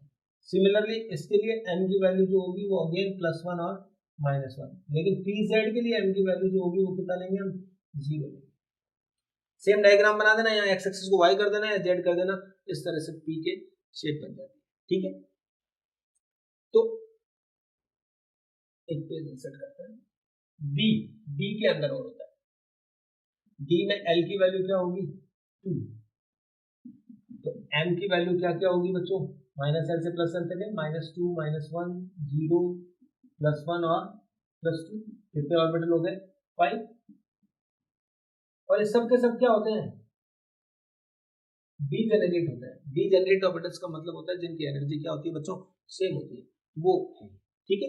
तो इसमें डी में 2 कैटेगरी बनाई हुई है, अभी से बताता हूँ, बाकी कॉम्प्लेक्स कंपाउंड में आता है, एक तो इजी कैटेगरी और एक T2G। डबली डिजेनरेट और ये है ट्रिपली डिजेनरेट। ये 3 ऑर्बिटल ऐसे होता है। ये कहाँ होते हैं? Between the axis. और ये कहाँ होता है? Along the axis. ये अलोंग द एक्सिस है, वो बिटवीन द एक्सिस है, राइट। इसमें कौन कौन से आएंगे? D x y, d y z और डी एक्स जेड। एम की वैल्यू लिखो सबसे पहले तो, +2 - 2, +1 - 1, +1 - 1, ठीक है। अब इनकी शेप बनानी होगी, तो डी एक्स वाई कैसे बनेगा? एक डंबल एक्स और वाई के बीच में बनेगा इस तरह से, बिटवीन द एक्सिस लिखा नहीं मैंने, और दूसरा dumbbell looks like perpendicular to it, like this. अब देखिए लॉब्स की बात चल रही है। पी में जो डंबल बने थे बच्चों, ध्यान देना, ये पी के डंबल थे। तो पी का जो एक डंबल होता है उसमें यहाँ प्लस है, यहाँ क्या होता है? माइनस साइन होता है। ये पी ऑर्बिटल, ठीक है। लेकिन जब डी की बात चल रही होगी तो डी में अगर इस पे प्लस है तो इस पे भी क्या होगा? प्लस। इस पे माइनस है तो इस पे। डी में एक डंबल की दोनों लॉब्स पे सेम साइन लगाना है आपको, ये नोटिस करना है, ठीक है। एक तो ये बन गया। डी वाई जेड होगा तो यहाँ वाई जेड कर देंगे, एक्स जेड कर देंगे, ये तीनों सेम हो गए। यहाँ पर दो और होता है, देखिए ये डी एक्स वाई, तो इसको बनाना है d x square to y square, ये वाला, और एक हमें बनाना है d z square. D z square तो डिफरेंट है, ऐसे आएगा ना कि द ऑड वन आउट, तो उनमें से डी जेड स्क्वायर होता है। एक डंबल दिखाना होता है और दूसरा डंबल इस पर ऐसे परपेंडिकुलर रोटेट करते होता है। इसमें क्या बनाएंगे? एक डंबल एक्स एक्सिस पे और दूसरा वाई एक्सिस पे, ऐसे बनाना होता है। तो ये है, इसके लिए m की वैल्यू फिर +2 - 2 में से एक है कोई, और डी जेड स्क्वायर के लिए जैसे पी जेड के लिखा वैसे डी जेड स्क्वायर के लिए m की वैल्यू क्या होती है? 0। ये फिक्स वैल्यू होती है। तो ये आपको इनकी शेप देखनी है। f की शेप कॉम्प्लेक्स होती है, वो हमारे कोर्स में नहीं होती, ठीक है। नेक्स्ट आता नोड्स। तो देखो बच्चे, नोड्स का नंबर अगर कोई पूछे तो आंसर होगा n-1। Is of 2 types. कौन कौन है बच्चे? Radial nodes. Radial nodes are also known as spherical nodes और also known as nodal surface। तीनों नाम में से कुछ भी आ सकता है बच्चे, और इसका फॉर्मूला होता है n - l - 1, जो अभी हम निकाल रहे थे वो रेडियल नोड थे। ये कौन से होते हैं? Angular nodes. इनको क्या बोलते हैं? Non spherical nodes. और तीसरा कौन होगा? Nodal plane. और इनका फॉर्मूला क्या होगा बच्चों? l। तो n - l - 1 + l करेंगे तो l कैंसिल, वापस n - 1 आएगा। तो डायरेक्ट कुछ भी पूछे, एक क्वेश्चन कभी कभार आता है पर बहुत अच्छा क्वेश्चन बनता है। इसमें जैसे किसी ने पूछा कि 3s, उसमें आपको पूछा कि रेडियल नोड बताइए, तो अभी भी निकाला था, तो 3 - 0 - 1, s के लिए l की वैल्यू 0 होती है, तो ये कितना आ गया? 2, राइट। और दूसरा कौन सा है बच्चों? Angular node. एंगुलर नोड में क्या हो जाएगा? 0। s के लिए क्या होता है एंगुलर नोड? l की वैल्यू 0 होती है। ऐसा निकालना होता है। लेकिन इसमें दो बातें भी रखनी है यार, ये एक्सेप्शन याद रखना, d x square y square और डी जेड स्क्वायर, इनके लिए l की वैल्यू तो कितना है? 2 है। लेकिन आपको ये नोड जो होते हैं, कौन से वाले? एंगुलर नोड्स, कितने बताने हैं? 0 बताने हैं। 2 तो है, लेकिन d x square y square और एक डी जेड स्क्वायर के लिए हम एंगुलर नोड कितना लिखेंगे? 0। तो इस तरह से काम करना है।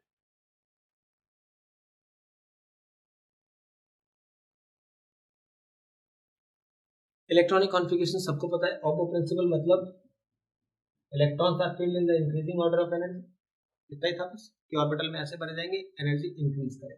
पॉलीज लॉ क्या कहता है? पॉलीज लॉ, एक किसी भी एटम के अंदर जो दो कोई भी इलेक्ट्रॉन है उनकी चारों क्वांटम नंबर सेम नहीं हो सकते।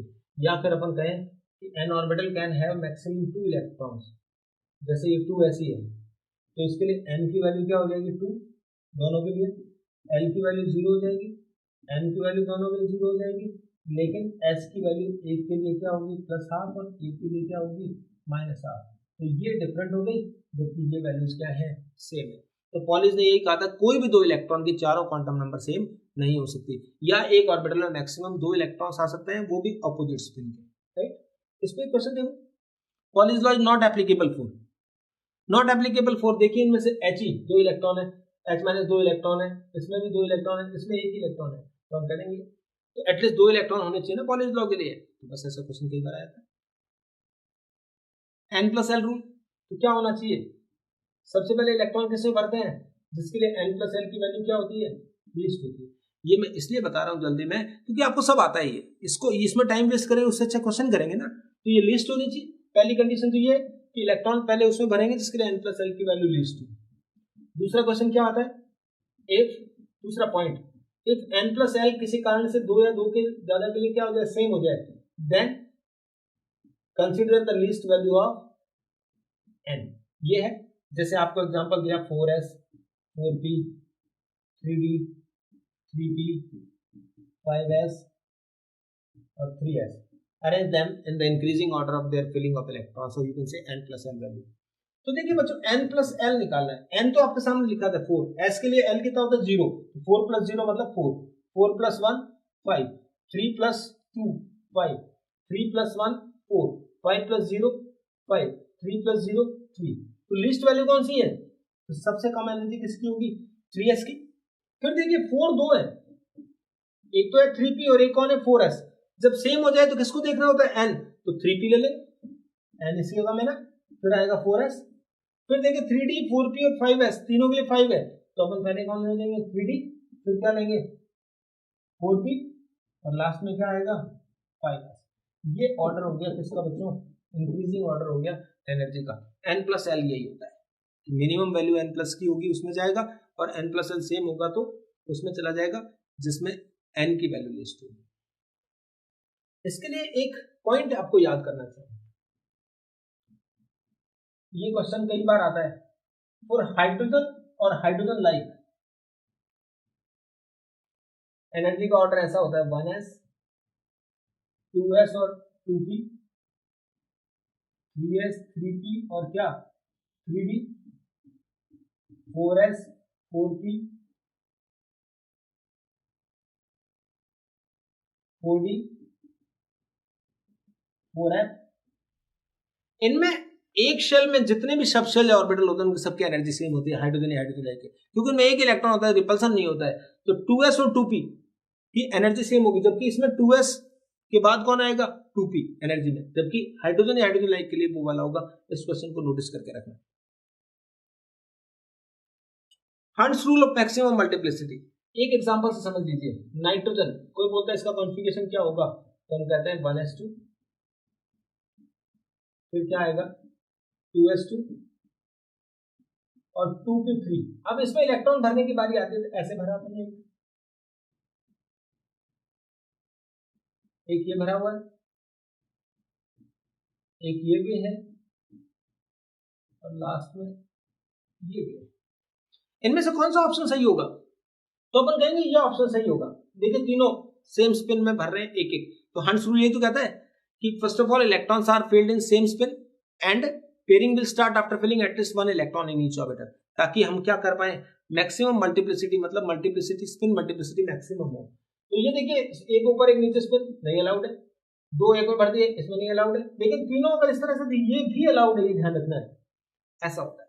ऐसे 3d7 आएगा तो पहले 5 ऑर्बिटल में पूरे भर देंगे, फिर अपन स्टार्ट करेंगे एक एक इलेक्ट्रॉन का, ठीक है।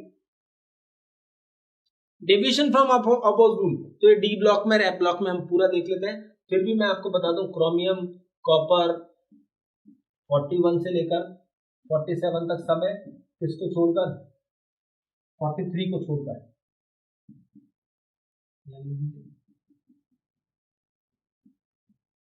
43 को छोड़कर सारे एक्सेप्शन है, 57 है, 64 है, 78 है, 79 है, 89 है, 96 है, ये तो मैक्सिमम मैंने कर दिया इंक्लूड। फिर भी सीरियम वगैरह कुछ और भी होता है, वो भी मैंने डी ब्लॉक और एफ ब्लॉक में पूरा ले लिया है, तो आपको कोई डरने की जरूरत नहीं, वहां पर इनके इलेक्ट्रॉनिक कॉन्फ़िगरेशन प्रॉपर्ली चेक करेंगे। इनमें होता क्या है, डिविजन का मतलब ये होता है क्रोमियम का होना चाहिए था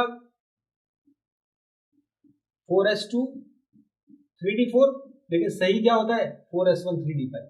तो ये एक इलेक्ट्रॉन इधर से उधर हुआ है, तो कुछ इलेक्ट्रॉनिक कॉन्फ़िगरेशन इस तरह के हैं जो एक्सेप्शनल होते हैं और वो हमें याद करने होते हैं। ये जीडी गैडोलिनियम वगैरह काफी इंपॉर्टेंट है, जो एग्जाम में बहुत बार आता है। गैडोलिनियम का 64 के अकॉर्डिंग कैसा होना चाहिए, 6s2 4f8 होना चाहिए था, लेकिन ये नहीं होकर इसका कॉन्फ़िगरेशन है क्या सही, 6s2 4f में 7 है और 8 5d में जाता है, ये सही है। तो हमें जो सही कॉन्फ़िगरेशन है वो याद करने पड़ेंगे। ये एक्सेप्शंस है, इनको आपको चेक करना है। Spin magnetic moment, spin only magnetic moment सबको पता है, n2n+2 bore magnetron n unpaired electrons है। जैसे क्वेश्चन आया ये दिया हुआ है, find the number of unpaired electrons. तो इसके लिए मैं आपको एक टेबल दिखा देता हूँ, कैलकुलेशन तो आप कर ही सकते हैं उस फॉर्मूला में रख के, लेकिन आप नंबर ऑफ अनपेयर्ड इलेक्ट्रॉन और मैग्नेटिक मोमेंट का मैं आपको बता ही देता हूँ। तो बेटा देखो ये कॉन्सेप्ट है कि अगर आंसर दे रखा है 0.0 तो क्या होगा, अनपेयर्ड इलेक्ट्रॉन 0, 1.73, 2.82 या 83, 3.87, 4.89, 5.92। जो डेसिमल से पहले वो अनपेयर्ड इलेक्ट्रॉन का नंबर है, तो यहाँ 3 दे रखा है ना, तो अनपेयर्ड इलेक्ट्रॉन को पूछे तो कितना होगा 3। नहीं तो मैथ से तो कर ही लोगे आप, लेकिन इसको भी याद रखेंगे तो सही रहेगा। स्पिन वाले मैग्नेटिक मोमेंट निकाला कोबाल्ट +3 का, तो कोबाल्ट का कॉन्फ़िगरेशन लिखिए, कोबाल्ट का कॉन्फ़िगरेशन होगा 4s2 3d7। तो कोबाल्ट 3+ का क्या होगा बच्चों, पहले s के 2 इलेक्ट्रॉन निकलेंगे, तो ये आएगा 4s0 और 3d में कितना आ गया 6। 3d6 को आप ऐसे देखिए 1 2 3 4 5 हंसफुल से भरना है। गलती यही होती है बच्चों, कई बार या तो गलती बच्चे क्या कर देते हैं 3d में से निकाल देते हैं 3 इलेक्ट्रॉन, क्योंकि बाद में वो दिखता है। नो, पहले आउटरमोस्ट सेल से इलेक्ट्रॉन निकलेंगे, देन डी से निकलेंगे। तो unpaired electrons are what 4, unpaired electrons 4 होंगे, तो मैग्नेटिक मोमेंट क्या हो जाएगा 4 × 4 + 2, तो √24 आ गया। √24 मतलब 5 से लेस वाली वैल्यू, तो 4.89 वोल्ट जनरेट, इस तरह से magnetic moment, right. mn + x mu ये दे रखा है, देन x इज, ये x पूछा है इस बार। ये क्वेश्चन सबसे अच्छा क्वेश्चन है इसका टॉपिक का। यहां पर देखिए बच्चों ये दे रखा है, इससे हमें पता लग गया कि अनपेयर्ड इलेक्ट्रॉन्स कितने होंगे 4, क्योंकि 4 पॉइंट समथिंग है तो अनपेयर्ड इलेक्ट्रॉन 4 होंगे। तो बच्चे ज्यादातर तो ऐसे होता है 4 देखते ही 4 टिक कर देते हैं। नो, उसने x पूछा है, mn का कॉन्फ़िगरेशन क्या होता है 4s2 3d5। अब इसमें से कितने इलेक्ट्रॉन निकालेंगे, अनपेयर्ड इलेक्ट्रॉन 4 बचे, वो है +x। तो देखिए पहले इलेक्ट्रॉन कौन से निकलेंगे 2, जब तक 2 निकलेंगे तब तक तो अनपेयर्ड इलेक्ट्रॉन 5 या 5 से ज्यादा ही रहेंगे, क्योंकि पहले s से निकालना है, ध्यान रखना है। तो 2 ये निकल गए, एक d में से निकालना है, तो ये आंसर क्या हो गया mn3+ जब होगा तो ये 3d4 आएगा, तब उसमें अनपेयर्ड इलेक्ट्रॉन 4 होंगे, तो हमारा आंसर क्या हो गया 3। तो ये ध्यान रखना, अनपेयर्ड इलेक्ट्रॉन नहीं पूछा था उसने, ये पूछा था how many electrons are remove to get 4 unpaired electrons. तो very good question is this. Okay, n + l = 5, then total number of subshells orbitals and electrons, कुछ भी पूछ सकता है आपसे। n + l 5 की वैल्यू बनाइए। 5 कब कब होता है, क्या क्या केस है, जब 5 + 0 हो, 4 + 1 हो, 3 + 2 हो, 2 + 3 हो, 1 + 4 हो और 0 + 5। कौन कौन से केस डिनाई करते हैं हम। सबसे पहला केस याद रखिए, n की वैल्यू जो होती है हमेशा क्या होनी चाहिए, l से ज्यादा होनी चाहिए, पहला केस होता है ये। जैसे l की वैल्यू 0 to n-1 है, तो n is always greater than l। ये कॉन्सेप्ट दिमाग में रखेंगे तो ये 4 0 ये तीनों तो अलाउड है, बाकी ये बिल्कुल भी अलाउड नहीं है। तो इससे कौन सा बना 5 0, l की वैल्यू 0 होती है जब क्या होता है s, 4 और 1 होती है तो क्या होता है p, ये कौन सा हो गया d। तो कितने सबशेल्स हो गए,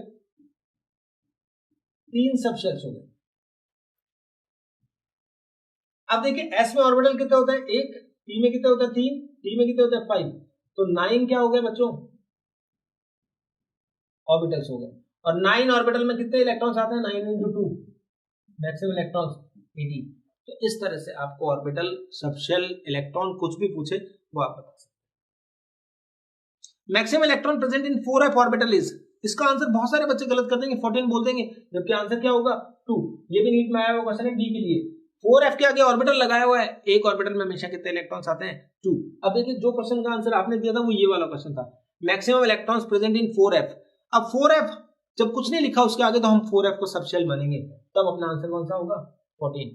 f में 14 इलेक्ट्रॉन्स होते हैं लेकिन सबशेल में ऑर्बिटल वर्ड लिख दिया तो 2 इलेक्ट्रॉन्स आएंगे, ये गलती नहीं करनी है। डी का एक क्वेश्चन 2 या 3 साल पहले नीट में आया था, ठीक है। बहुत फेवरेट क्वेश्चन है एक, ऐसे दिए हुए आएंगे कि which of the following set of quantum number for an electron is possible. ये रॉन्ग बताना है, कुछ पॉसिबल बताना होता है, तो रॉन्ग सेट बताना है, ठीक है। तो इसके लिए मैं आपको टाइम वेस्ट करने के बजाय क्लू देता हूं। एन की वैल्यू 1 से लेकर कुछ भी हो सकती है, एल की वैल्यू ऐसी होगी जो एन से कम होगी, एम की वैल्यू हमेशा -l से +l की रेंज में होगी, और एस की वैल्यू या तो +½ होगी या -½ होगी। तो आप देखिए एस की वैल्यू +½ -½ +½ +½ ये वैल्यू गलत है, ठीक हटा दिया। अब देखिए n 3 2 1 ऑल आर करेक्ट, सब वैल्यू सही है, नो प्रॉब्लम। 3 0 l लेस होना चाहिए तो ये भी सही है, 2 का 1 सही है, 1 का 2 गलत है, 4 का 2 सही है, 2 का 2 गलत है। मतलब l हमेशा क्या होना चाहिए, m से छोटा होना चाहिए, इक्वल भी नहीं हो सकता 3 1, ये सही है, ठीक है। अब m की वैल्यू 0 है तो 0 ही होनी चाहिए थी, ये -1 नहीं हो सकती क्योंकि -l से +l तक होती है। 1 का 0 हो सकता है, 2 का +2 हो सकता है, 2 का -1 हो सकता है, 2 का +1 हो सकता है, 1 का -2 नहीं हो सकता है। तो अब कौन कौन से सेट रॉन्ग हो गए, तो रॉन्ग कौन सा हो गया, एक भी रॉन्ग हो गया तो रॉन्ग तो हो गया ना बच्चों, ये आंसर आ गया, ये भी आंसर हो गया, ये भी आंसर हो गया, ये भी आंसर हो गया। तो सिर्फ 2 सेट कौन कौन से, बी नहीं, बी भी रॉन्ग हो गया ना, डी में 3/2 थी, तो इनमें से सिर्फ एक ऑप्शन कौन सा, ओनली बी करेक्ट है, बाकी सब के सब क्या है, रॉन्ग सेट है। क्लियर बता पाएंगे। Total number of electrons in CR with m equals to 0, ऐसे क्वेश्चन बने तो सीआर का कॉन्फ़िगरेशन लिखते हैं बच्चों, 1s2 2s2 2p6 3s2 3p6 4s1 3d5, ये एक्सेप्शन है, याद रखना। तो ऐसे होता है। अब m0 किस किस के लिए होता है, s में 2 इलेक्ट्रॉन है, s के लिए m हमेशा क्या होता है 0 होता है, इसके लिए भी 0 होता है, तो कितने इलेक्ट्रॉन्स हो गए 2, यहां भी 2 हो गए। p में आप देखिए 3 ऑर्बिटल है, एक की वैल्यू होती है -1, एक की 0, एक की +1, तो 3 में से एक ही ऑर्बिटल की 0 हुई तो 6 में से कितने इलेक्ट्रॉन्स आएंगे 2, s वापस ये 6 में से फिर कितने आ गए 2। अब s का एक इलेक्ट्रॉन है 4s1, s में तो हमेशा क्या होता है 0 ही होता है। अब d में 5 इलेक्ट्रॉन्स है 1 2 3 4 5, इसके लिए -2 -1 0 +1, तो इसमें से कितने इलेक्ट्रॉन आएंगे सिर्फ एक, तो कितना हो गया 6 8 10 एंड 12, जिसके लिए m की वैल्यू 0। जो पूछे उसी का आंसर देना है बच्चों। एक लास्ट क्वेश्चन और लिया मैंने, find the total number of electrons in zinc having n + l + m = 4। ये थोड़ा इंटेलिजेंटली अपने को इंटेलिजेंटली हैंडल करना पड़ेगा। ये 30, तो बच्चों देखो 1s2 2s2 2p6 3s2 3p6 4s2 और 3d10। अब आप बच्चों देखिए यहां पर n कितना है 1, l कितना है 0 2 0 2 1 3 0 3 1 4 0 3 2, मैंने l और l की वैल्यू लिख दी सबकी। अब आती है m की वैल्यू, तो m तो यहाँ 0 होगा, यहाँ भी 0 होगा, तो अब देखिए ये तो कभी 4 आ ही नहीं सकता ना। m की वैल्यू p में 3 ऑर्बिटल है, एक के लिए -1, एक के लिए +1 और एक, तो हमने तीनों वैल्यू लिख दी -1 +1 और 0, सारे ऑप्शन लिख दिए। यहाँ पर भी क्या आ गया -1 +1 और 0, ये क्या हो गया 0, और इसमें क्या हो गई -2 -1 0 +1 और +2, सब यही हो सकता है ना बच्चों, l की वैल्यू 2 है तो। अब आप देखिए कितने ऐसे इलेक्ट्रॉन्स होंगे जिनके लिए n l m, इसमें तो कभी आ ही नहीं सकता, नो नो, इसमें भी नहीं आ सकता। अब यहाँ देखिए 2 + 1, इसमें से +1 वाला अगर लेते हैं अपन तो 6 इलेक्ट्रॉन्स है ना टोटल, 2 इसमें 2 इसमें 2 इसमें, तो 2 इलेक्ट्रॉन ऐसे होंगे जिसके लिए n + l + m = 4 होगा, ठीक है, इसमें नहीं होगा। ये 3 1 4 हो चुका है तो ये 0 वाले के साथ मिक्स कर दिया, तो 2 इलेक्ट्रॉन ये हो गए, 2 इलेक्ट्रॉन ये हो गए, 2 हो गए। यहाँ 4 + 0 तो 2 इलेक्ट्रॉन ये हो चुके हैं, इसका 4 होगा टोटल, सबका टोटल 4 है ना इनका। 3 + 2 5 हो चुके हैं, तो 5 को आप -1 के साथ ले लीजिए, तब 4 हो जाएगा। ये 2 इलेक्ट्रॉन इसके साथ लीजिए, तो 2 + 2 + 2 + टोटल इलेक्ट्रॉन कितने हो गए? 8 इलेक्ट्रॉन इसका आंसर हो गया। इस तरह से सारे क्वेश्चंस अपने को डील कर लेना है कि कौन सी क्वांटम नंबर किस किस चीज को एक्सप्लेन कर रही है, सब कुछ ये है बच्चों। और अब कुछ फॉलोअप क्वेश्चंस हैं, मैंने आपके लिए बनाए हैं, चेक कर लीजिए। अनपेयर्ड इलेक्ट्रॉन्स बताने हैं, क्वांटम नंबर पॉसिबल है या नहीं वो बताना है। ये है तो m की वैल्यू 0 किसके लिए होगी बतानी है। क्वांटम नंबर कौन सा वाला करेक्ट है या नहीं है ये बताना है। सेलेक्ट द करेक्ट स्टेटमेंट, ये कुछ क्वांटम नंबर के बारे में, मैग्नेटिक मोमेंट के बारे में ऐसे क्वेश्चंस हैं, तो इनको आप अच्छे से करिए बच्चों। और पूरे चैप्टर में कोई भी प्रॉब्लम फिर भी आए तो आप ऐप में कमेंट में लिखिए, उसको हम सॉल्व करेंगे। Thank you very much, keep studying.